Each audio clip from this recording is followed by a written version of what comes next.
segmen Minggu Cerdas bersama aku, Kak Elvira dari Lampung. Pada kesempatan kali ini, aku akan mengajak teman-teman cerdas untuk sama-sama mendengarkan dongeng yang berjudul Ica dan Nurul. Oke, mari kita mulai. Di suatu hari, hiduplah seorang anak kecil bersama ibunya. Namanya adalah Ica. Ica berumur 7 tahun. Rambutnya hitam legam, sangat cantik. Nah, pada suatu sore, Ica mengeluarkan kepalanya ke arah jendela rumahnya. Lalu ia melihat ke air yang mengalir di bawah rumahnya, yaitu aliran air Sungai Musi.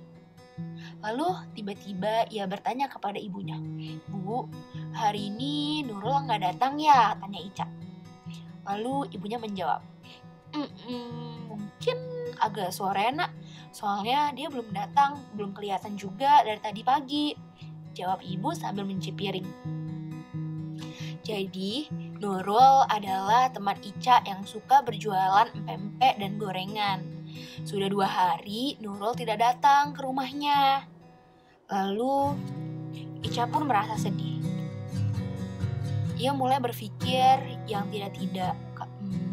Nurul akan datang gak ya bu ke rumah? Soalnya hari sudah mulai gelap. Biasanya Nurul tidak akan sesore ini untuk berjualan.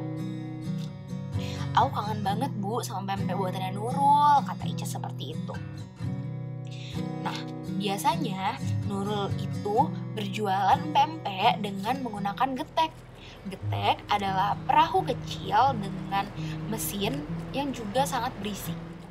Nah, mengapa sih Nurul itu sangat disukai Ica? Karena Nurul itu suka berjualan empek-empek dan juga gorengan yang memiliki berbagai macam rasa yang enak di sekitar rumah Ica. Biasanya, Ica sangat suka untuk menunggu Nurul di depan teras rumahnya. Rumah Ica adalah rumah panggung yang berdiri di atas Sungai Musi. Pancang-pancang kayunya itu sangatlah panjang. Dasar kayunya itu menancap kokoh di dasar sungai. Teras rumahnya itu hanya beberapa sentimeter di atas permukaan sungai. Lalu, ibu datang nih menghampiri Ica. "Kangen empek-empeknya, apa kangen surat warna-warninya?" tanya ibu. Dua-duanya bu, jawab Ica seperti itu. Lalu tidak lama kemudian, Ica masuk ke kamar dan duduk di meja belajarnya. Dipandanginya surat warna-warni pemberian Nurul. Jadi, ketika Nurul berjualan, Nurul juga suka memberikan surat kepada Ica. Selain itu juga, surat yang diberikan Nurul itu sudah banyak banget. Terlihat ada sekitar 20 surat yang Nurul berikan kepada Ica. Surat tersebut itu terdiri dari kertas yang berwarna-warni dan juga motifnya pun berbagai macam. Ada yang bentuk bunga, boneka, dan juga putri yang sangat lucu. Aroma kertasnya juga unik sekali loh. Lalu Ica pun sedih. Ia berpikir bahwa Nurul tidak jualan hari ini. Lalu ia kembali kepada ibunya dan berkata, "Bu, sepertinya hari ini Nurul nggak jualan." Sembari Ica menahan sedihnya. Ica menutup jendela karena ia sudah merasa bahwa Nurul tidak akan datang lagi sore hari ini. Ketika Ica sudah menutup jendelanya, ia datang lalu mengajak ibu untuk menonton televisi. 3 hari kemudian datanglah Kak Putri, kakak dari Nurul. Lalu Kak Putri membawa sebuah surat. Diberikannya surat itu kepada Ica. "Ica, ini kakak bawakan surat dari Nurul untuk kamu. Kamu udah bisa baca kan?" tanya Kak Putri seperti itu. Udah bisa baca dong kak, aku kan udah kelas 3 SD, masa aku belum bisa baca?" jawab Ica seperti itu.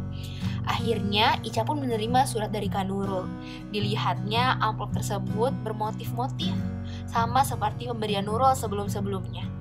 Lalu Ica pun bergegas ke kamarnya dan membuka suratnya.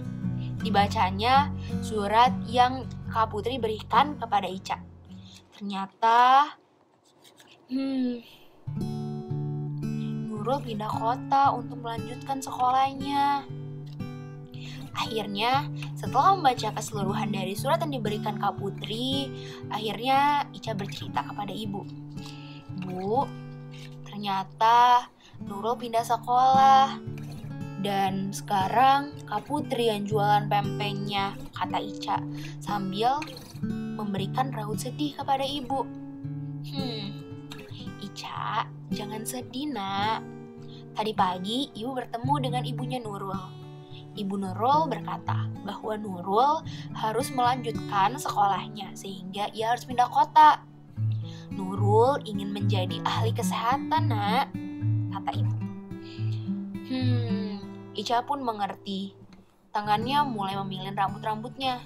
Tandanya ia sedang bersedih. Lalu Ica pun kembali masuk ke kamar sambil mukanya yang sedih. Ia hampir menangis karena ia sudah tidak bisa lagi bertemu dengan Nurul.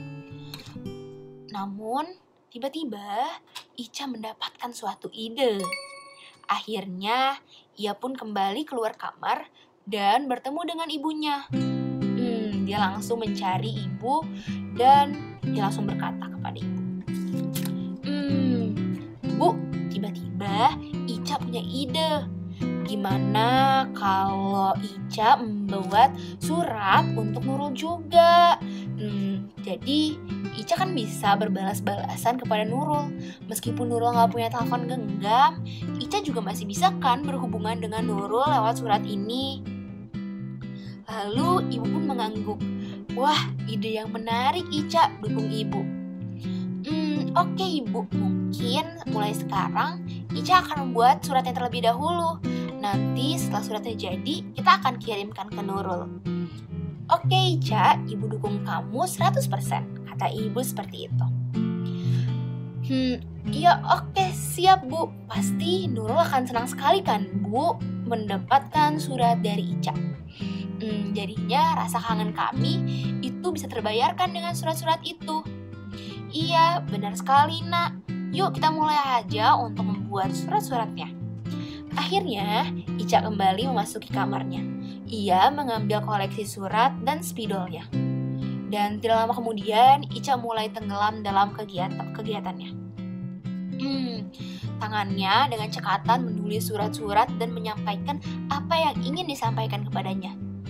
Ica pun terfikirkan untuk menuliskan tentang kampungnya. Ica menjelaskan pada surat itu mengenai kampungnya, kelebihan kampungnya kepada Nurul. Sehingga dengan seperti itu, Ica tetap dapat berkabar dan berkomunikasi dengan Nurul. Ia tidak bersedih lagi, karena sudah mulai terlihat senyum yang menghiasi mukanya.